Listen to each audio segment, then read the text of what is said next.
Uramenya uko umusenyi urushiriza guhunga mu masaha y'ubuzima bwawe niko ukwiye kurushiriza kuwubona neza. Buri gihe haba ikindi gihuhusi nuko isi ikora. Kandi inkubi y'umuyaga, imvura nyinshi, umuyaga, umusenyi n'umuriro, bamwe baragira ubukazi abandi nabo bakaba abantu bato. Ugomba guhangana na buri kimwe cyose ukwaco, ariko kandi ukwiye kuguma uhanze ijisho kuvyo uzokora ejo. Ntukabikure kw'ijisho. Kandi burya ngo ubuzima ngo burafise iherezo ryo hejuru kurusha gushimisha. Intuntu irashobora kuba itongo ry'impuhwe, niwaguma ufunguye umutima wawe muri vyose, kubabara kwawe kurashobora kuba umufasha wawe akomeye mu kurondera urukundo n'ubwenge mu buzima bwawe. Iyo ata muntu numwe ufise mu buzima bwawe wokorera igikombe c'icayi, iyo ata numwe agukeneye niho ubona neza ko ubuzima burangiye. Ariko twese turabona ibikomere bimwe bimwe bivuye ku bintu bidushikira bisa n'ibitagira ururirimbo canke imvo n'imvano tudushobora kubitahura canke se ngo tubisigure. Turashobora kutazokwigera tumenya igituma ibintu bimwe bimwe bishika muri ubu buzima.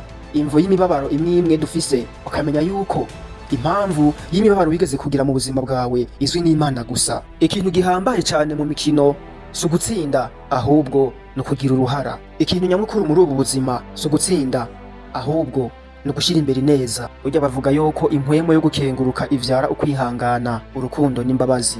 Iyo umuntu kandi adashobora guhitamwo ivyo kuba umuntu ngo arabihagarika akabireka, aho uri hose aba ari huba, habe kandi uhagume. Umusi wabonye ko ivyawe hano n'ubu bidashobora kwihanganirwa kandi bihagutera umunezero, urafise uburyo butatu. Wikuremo ivyo bintu, ubihindure canke uvyemere burundu. Niba wifuza canke ukeneye kwitwararika ubuzima bwawe, ugomba guhitamo kimwe muri ivyo bitatu, kandi ugomba guhitamo ubu, hanyuma wemere ingaruka zizovamwo. Gutera intambwe, insobanuro y'ubuzima nico kintu nyakuri kigaragaza uko umuntu ameze. Menya kandi yuko umwanya ufise ubu, umenye ko ari wo mwanya ufise atagukekeranya. Umwanya w'ejo hazoza ntuzi ko uzoba ufise. Ikoreshwa rikomeye ry'ubuzima ni ukubukoresha mu kintu kizobumara igihe kirekire. Kugira ngo tubeho cyane, tugomba gutsimbataza ubushobozi bwo guhangana n'ingorane n'ubutwari, ukuvunika, umutima n'umunezero, no gutsinda twicishije bugufi. Turongora ubuzima bwacu nk'amazi atemba amanuka ku musozi. Tugenda cyane cyangwa gake gake mu nzira imwe gushika dushitse mu kintu kiduhatira kurondera inzira nshasha. Abantu bose bafise ubuzima butatu wavyanka wavyemera, ubw'abantu bose, ubw'ibanga n'ubw'ahantu hihishije.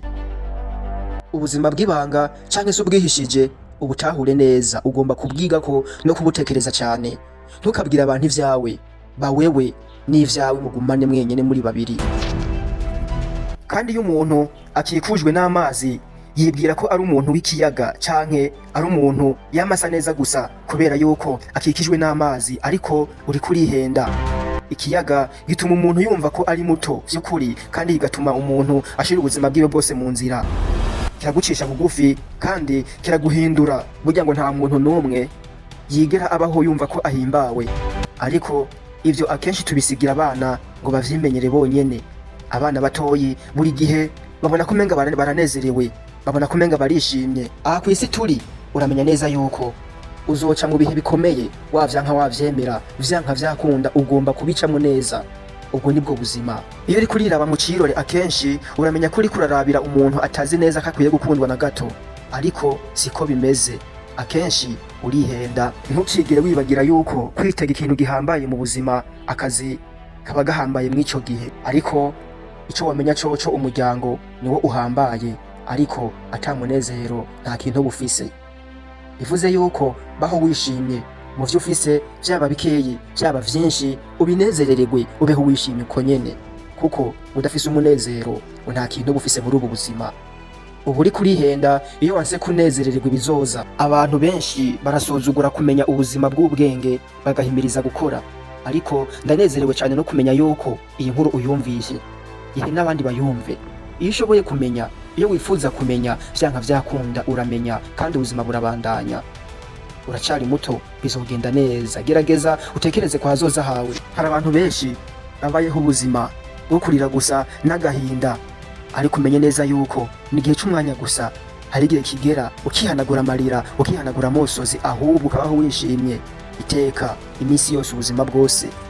kubw'iyo mpamvu ntukarire cyane, ntukicuze cyane. Igikorwa cyo gutera intambwe ya mbere nico gitandukanya abatsinze n'abatsinzwe. Fata ayo mahirwe, ubuzima bwose n'amahirwe. Umuntu aja kure cyane muri rusangi niwe afise umutima ukunze wo gukora kandi akagira ubwoba. Ubuzima ni bugufi cyane ku buryo umuntu wese yobumara yizigiye yuko igitutu gishasha c'iminwa gishushe kuruta ibindi vyose kizofuka umutima mubi. Itegurire ivyo vyose bizoza mu buzima bwawe, nta kindi witeze atari ugucika intege canke guhindukira. Nturi wenyene, Imana iri kumwe nawe. Ivyo bintu birakubabaza kenshi canke rimwe na rimwe, ariko tahura icuri utahure uwo wabaye. Ni vyiza kubaho ubuzima bwawe bwite kuruta kubaho wigana ubuzima bw'undi muntu atakintu na kimwe muhuriyeko, kuko wewe ni wewe nawe niwe, ubayeho kwawe abayeho kwiwe, nta mpamvu yo kumwigana rero. Ngo burya ngo abantu ngo ntibavuka rimwe rizima ku bavyeyi babo cyangwa se kuri banyina babo babavyara, ngo ahubwo ngo ubuzima bubateka inshuro nyinshi kwivyara. Ni bangahe muri twebwe dukwiye kwibutswa ko kubaho ataco bihuriyeko no kugerageza kuba mwiza nk'uwundi muntu, canke kugerageza kwinjira mu rutonde runaka, canke se kuzuza ibibanza bitagiramo ikintu ku rutonde rw'ibintu vy'ubujuju, ko ataco bihuriyeko no kwihana kubera amakosa wakoze. Ikintu kimwe giteye umunezero ku bijanye n'ubugeni nuko butuma ubuzima bwo guhendana buba ngombwa cyane kuri bompi. Ukwihebura ni igiciro umuntu ariha kubera yishizeho intumbero idashoboka.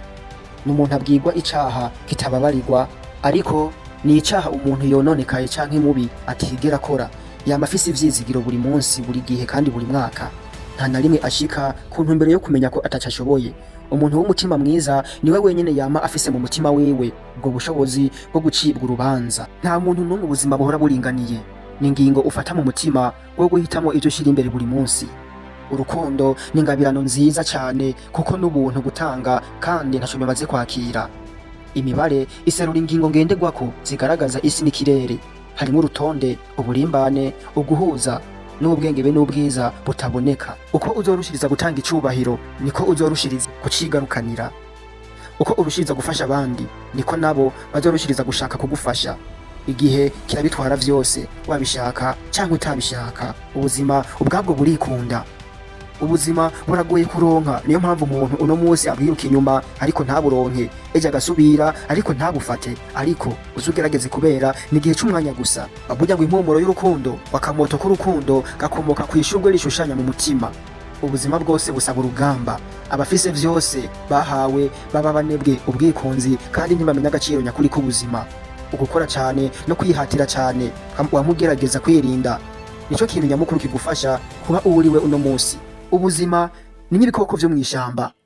Iyo ugiye mw'ishamba ibikoko kenshi biriruka, n'ubuzima ubuhiga bwiruka, ubwiruka inyuma ntubufate, ntuburonke uko vyifuza kubufata. Ubuzima bushobora kutaba bwiza ariko buhora ari bwiza. Urashobora kubona gusa ububi buri ku ruhande, kuba udakeka ariko utazi neza cyane, umutima ukunze wo gutanga ivyiyumviro. Igihe ibimenyamenya bibigwanya, ivyo amaherezo yavyo ni meza, navyo ni vyiza, biguma bigumiza inzira irenga yuguruye.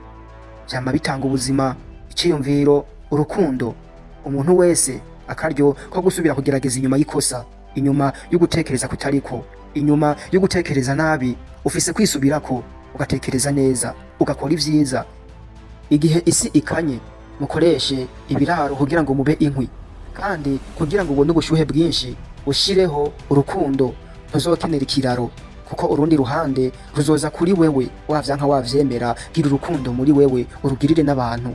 Iyo ugira ico wifuza, ntiwari kwifuza ubutunzi n'ububasha, ahubwo wo kwifuza ubushobozi n'ubwenge. Ijisho ryawe ngo riguma rito kandi ngo ribona ibishoboka. Umunezero urahemukira, ubushobozi ntibuzokwigira na rimwe busumba umutima mwiza. Bishobora gutwara umwanya muto cyane gusa kugira ngo utakaze ubuzima bwawe bwose. Ubuzima ni igitabo kandi hari amapaji ibihumbi utarasoma muri ubwo buzima cyangwa se muri ico gitabo. Ubuzima ni igitabo ukwiye gusoma buri munsi, buri saha, buri segonde na buri munota. Ukumbure vyoba vyoroshe iyo ukora ibintu bakubwiye gusa, ntugerageze gutahura ibintu. Ariko kandi naho wemera ibintu bikomeye, uze wamuri umuntu agerageza guhangana n'ibintu vy'ukuri no kwemera ukuri k'ubuzima. Uko ibintu bishasha n'ubumenyi bushasha bigenda birakura, bigenda bikwegera, naho ufise umuzirikanyi wuguruye uguhinduranya ivyo bintu, ugomba kujana n'uburyo bwose bwo kurondera ukuri mu buryo bw'ubwenge. Urifuza yuko akahise kawe kagenda urifuza yuko wokavako, ushaka yuko ubuzima bwawe bufunga bugafunguka nk'igihimba, nk'ibaba, nk'igice c'indirimbo aho kigwa hasi hejuru y'ibitandara. Urifuza kwihuta mu gikorwa c'ubuzima bwawe, urifuza kumenya uwo uriwe kandi uriho igihe gito. Ivyo vyose ukwiye kubimenya wewe. Si abagabo bari mu buzima bwawe bahambaye, ahubwo ubuzima bubarimwo nibwo buhambaye.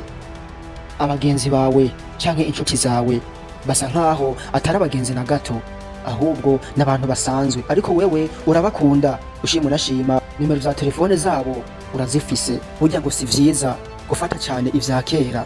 Ntushobora kumara ubuzima bwawe bwose uraba inyuma, ahubwo ugomba kuraba imbere ejo hazoza. N'igihe udashobora kubona ibiri imbere, kora nk'umuntu akomeza agenda imbere no kugerageza kwemera ko ejo hazoba uko bikwiye kuba. Erega ubuzima bwawe ntibwahindutse vy'ukuri, waramaze igihe kirekire wiga uri muhira. Ivyo rero vyaragufashije cyane kubera kuba kumwe n'abandi bantu. Umutima wawe watera kenshi uri kuriyumvira, ariko wari ufise abagenzi, kandi imyaka n'imyaka muri abagenzi, kandi koko bari abagenzi bawe b'ukuri. Ariko uramenye neza wewe nturigeze ubaho ku isi imbere cyane, mbere yuko ubana n'abandi bantu. Mbere ya vyose wabayeho wenyene uri mu nda kwa mama wawe. Ikintu kimwe kidakurikiza iteko ry'abantu benshi ni ijwi ryo mu mutima w'umuntu. Ugomba kumenya neza yuko imbere yuko ubana n'abandi bantu ugomba kubana nawe wenyene, ugomba kwibana nawe wenyene n'umutima wawe. Ngo burya umuntu wese afise inkuru muri kahise, ivyacu ngo nibicu. Ntagukekeranya ko rimwe na rimwe vyari gutera ingorane, ariko ubuzima ntibwari buri nk'uko ubishaka, nk'uko wavyifuza. Hari ukuntu mwagwanye, hari ukuntu mwakoze, hari ukuntu mwirutse kugira ngo musohoke mu buzima bubi mwari murimwo muje mu bundi buzima, ariko gushika uyu munsi vyaranse. Wifuza gusubira mu buzima busanzwe. Hari ukuntu ubona wobigenza, kandi urabizi neza yuko bitazigira biba ibintu bisanzwe cyane. Urakeneye kwiha umwanya wo gukura muri wewe, ukuba wewe ubwawe, ukoresha ubudasa bwawe. Urakeneye guha umwanya kugira ngo twese dushobore gutanga no kwakira ibintu vyiza nk'ivyiyumviro, ugufunguka, icubahiro, umunezero, ugukira no gushiramwe abantu bose. Ntukibeshe ngo uzosubira kubaho umaze gupfa. Si wewe wenyene, si wewe gusa. Nukoreshe neza ubuzima bumwe ufise, mubibeho mu buryo bushitse. Ubushobozi ufise bwo kubaho utagira irungu, urashobora kwikorera igiciro nyaco kandi c'ukuri no kutagira ico wumva na gato. Hari ibintu bitatu gusa bishobora kwica umurimyi. Icambere ni imiravyo, kwizingira mu nzu n'ubusaza. Ibindi vyose wobicemura wabishatse.